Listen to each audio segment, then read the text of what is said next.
It's 12 minutes to 8. Tech Talk with Ray and Alex. Looking at the world of IT from those who know, looking at you, Alex, and those of us who don't. Over to you, Ray. Oh, we're getting rid of that, Alex. That is not the intro we need. How are you, my friend? I'm good. How are you? Yeah, really good.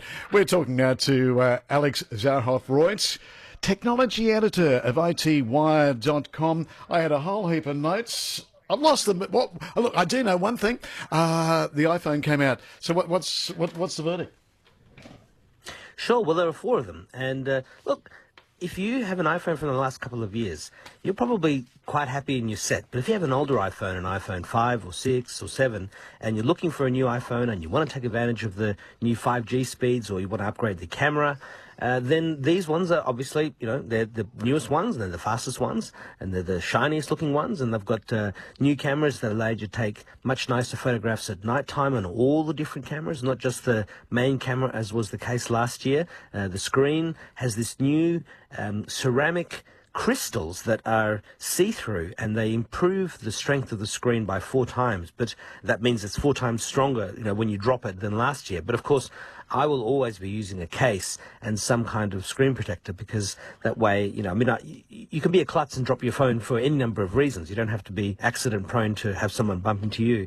And I know people that, oh no, I'm never going to use a case. I'm very, very careful. Someone bumps into them, drop their phone, smash, and so I always use a case. I always have a screen protector. So, the chip inside, it's the A14. It's faster than most chips inside of a laptop and faster than the one from last year. But they, one of the new things is they have this new magnetic charging on the back. So you can put the phone down onto a charger. Now, the normal wireless chargers that are out there are 7.5 watts. This new one from Apple is 15 watts, so it'll charge nice and fast. But of course, it means a new accessory that you have to buy. And some people are like, have to buy something new. But well, that's the case that with technology. One of the things people might not appreciate, though, is that inside the box there is no more headphones and there is no more charger. And Apple is doing that, they say, to save the environment, but also obviously to save money. I mean, if you don't have to have those things inside of the box can be much thinner. And they say they could fit 70% more of these thinner boxes into their logistics containers to ship around the world than before. And if anyone has ever seen an iPod Touch, it's always come in a very thin box because they didn't have headphones or chargers or cables. One thing they have done, though, is they've changed the cable that plugs in the bottom is the same. It's a lightning. So if you've got a lightning cable, it's the same. But the other end that is normally rectangular, called USB-A, they've now changed this to a thing called USB-C. And they did that with last year's iPhone 11 Pros as well. And if you have a USB-C charger, which have come down in price, and Apple has even dropped the price of its USB-C charger because they're no longer including one in the box, you can charge your phone to 70% full in just 30 minutes. So there are trade-offs here and there, and they've had to do that because 5G is not a cheap thing to make. The new screen, for example, is not cheap. There's lots of different costs, and they've managed to keep the prices the same whilst increasing lots of different things, including battery life and making it thinner. You mentioned the 5G, and the new models are all 5G compatible, but there was also some news about Telstra. They've unveiled their 2000th 5G tower and all the equipment. Is it Telstra or the other providers? They're all competing against each other to get it going. Optus and Vodafone, everyone's into 5G? Absolutely, yeah. Now, Telstra is usually the company that says we have the biggest network, and so that's exactly the same case with 5G. They've been working very hard. I mean, Vodafone is about to announce 5G coverage. They've already got it in Parramatta in Sydney, but they're about to announce more 5G coverage in the capital cities, and Optus is second in the race to deliver 5G. They've got it in many more places than Vodafone, but nowhere near as much as Telstra. But all three are working very hard to bring as much 5G as possible. It's the same sort of thing that happened with 4G and with 3G before it. It took a while for the base stations to be rolled out, but Telstra has announced last week that it has installed its 2000th 5G base station. They're currently saying that they have coverage to 41% of where Australians work, travel and live. So that's sort of, I guess, a bit of a cheat in a way, because, I mean, if you travel through somewhere with 5G but you don't work or live there, you'll only have it for a few minutes before you're out of that area. But they do say that they'll have 75% of the population covered by June 2021. So, look, I had a look, and I can see that in Wodonga, West Wodonga and Albury, there's lots of 5G coverage. I mean, you can go to the Telstra coverage map and have a look. But, for example, in Shepparton, there's no 5G coverage at all, just lots and lots of 4G. So, Telstra is rapidly rolling out 5G, and 5G should give you 4G speeds that, I mean, on the low end, 5G can be as fast as 4G, but on the upper end, 5G can be 3 or 4 or 5 or 6 times faster. There's an actual type of 5G called 5G ultra wideband or millimeter wave 5G, and the iPhones in America with a telco called Verizon, they have this. In Australia, we won't see it till next year, maybe even 2022. So in America, the phones have 2 types of 5G, the regular 5G and a super 5G. We don't have the super 5G here yet, but it's coming. So that means that you'll probably have to wait for an iPhone 13. There'll be another reason to buy an iPhone in the next year. But it's always a reason. But in any case, in Victoria, there are 272 suburbs that have 5G in Victoria. And that's only going to grow. There's another 20 regional areas where Telstra's 5G rollout started since mid-2020. So there's lots of activity between now and forever to roll out 5G, and then in a decade's time we'll have 6G, and on it goes. Okay. If you'd like to text Alex and or talk to him, the text number is 0467 842 722, and our number is 1300 147 222. I've got a couple of messages. Fred, during the 7:30 news, sent this into us as a text.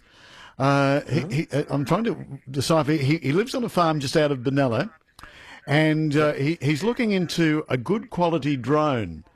Are they easy to use? Are they really expensive? What could you? How do you direct him? Sure.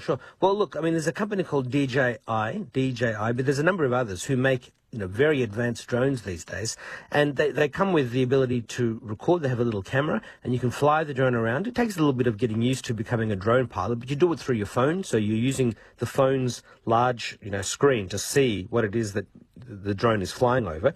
And, they nowadays come with battery life of about 30 minutes, and you can buy multiple batteries and fly the drone back to you, swap batteries over, but you can record everything, and they work really well. I mean, there are also drones specifically designed for more industrial or farming uses that are bigger and have much larger batteries. But if it's just for recreational purposes, then there are lots of drone companies, but the one that is sort of the Apple of the drone space is DJI. All right. Mary in Beechworth says, I want to store all my old photos to digital. Good on you, Mary. What's the best way to do it?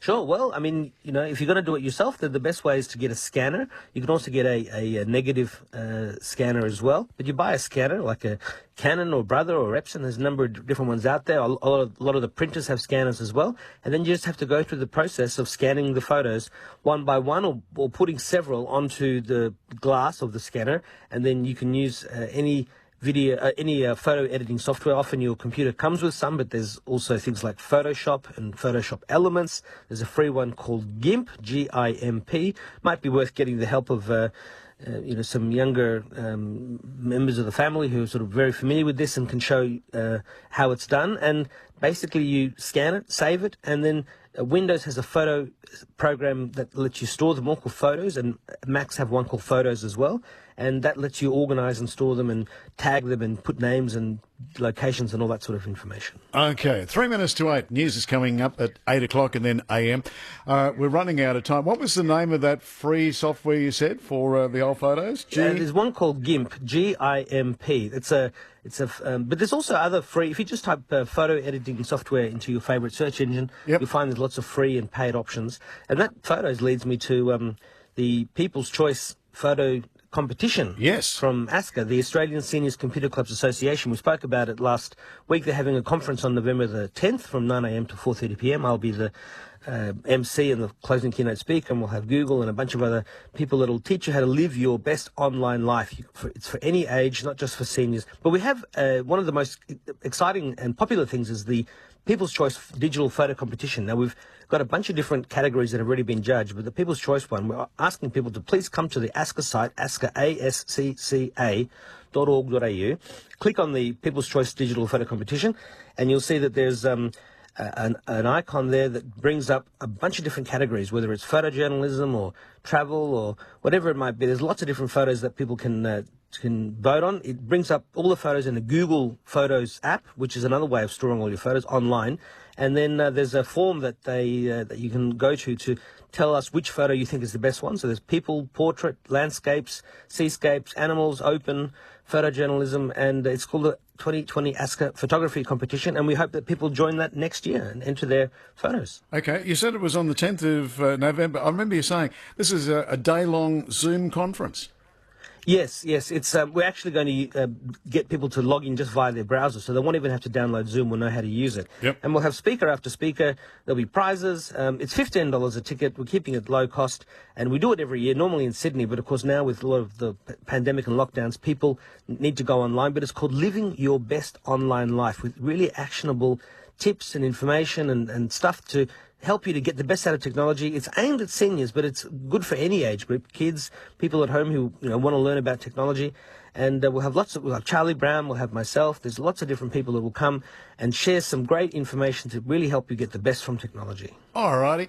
Next week, we'll have more subjects, more topics, and you'll have a chance to talk and put your case to Alex too. Thanks for your time this morning, Alex. Have a great week. Wonderful. Catch you next Saturday. Thank you, Ray. Bye-bye. And that's the man from the computer store, no, from itwire.com.au. It's Alex Zahoff-Reutz. Our news is coming up in just a moment.